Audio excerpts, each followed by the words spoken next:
ओम शांति। आपका प्रश्न है कि घाटी ही में सूर्य, घाटी ही में चांद, घाटी ही में 9 लाख तारे कैसे?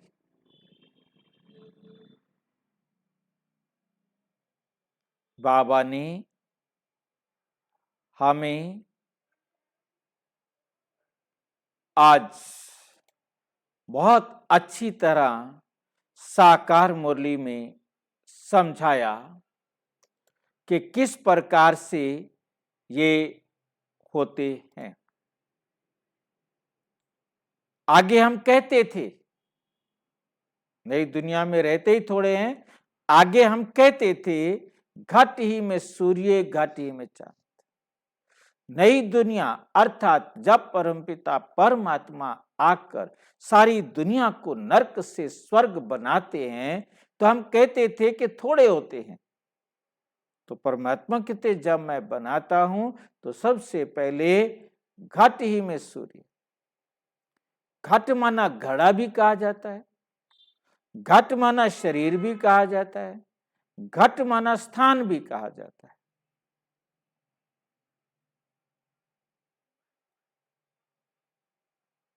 तो घट ही में सूर्य कि परमात्मा भी इस संसार में होते हैं, ज्ञान सूर्य जिसे कहा जाता है। घाटी में चांद, एक ही शरीर में प्रजापिता ब्रह्मा के तन में जो आप ऊपर देख रहे हैं, परमपिता परमात्मा और ब्रह्मा बाबा दोनों एक ही तन में, दो आत्माएं एक ही शरीर में।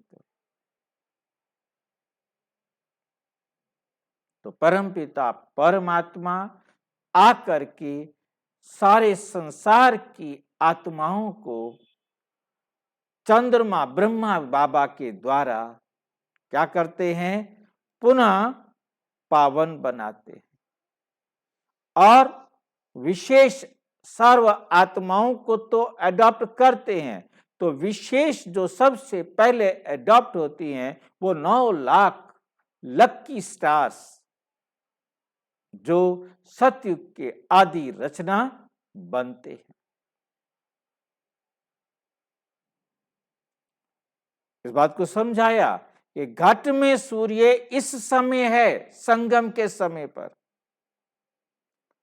घट में शिव है जिसका ही इतना विस्तार है। फिर घट में मम्मा बाबा और लक्की स्टार्स। इसी स्थान पर संगम समय पर ही ब्रह्मा बाबा जो चंद्रमा है और मम्मा और बच्चे सब लक्की स्टार्स हैं। विवेक भी कहता है कि सतयुग में जरूर थोड़ी ही संख्या होनी चाहिए, फिर बाद में वृद्धि होती जाएगी।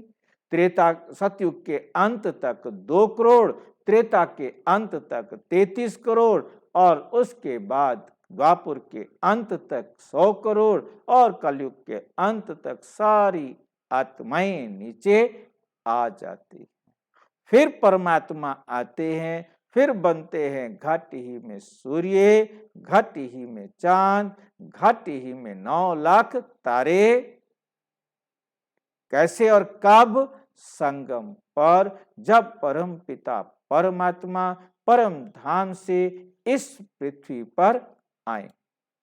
और विस्तार से जानना हो तो प्रजापिता ब्रह्मा कुमारी ईश्वरीय विश्वविद्यालय के किसी भी सेवा केंद्र पर संपर्क करें।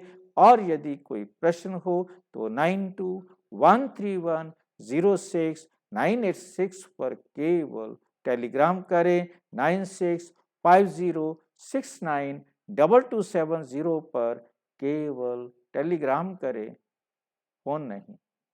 ओम शांति।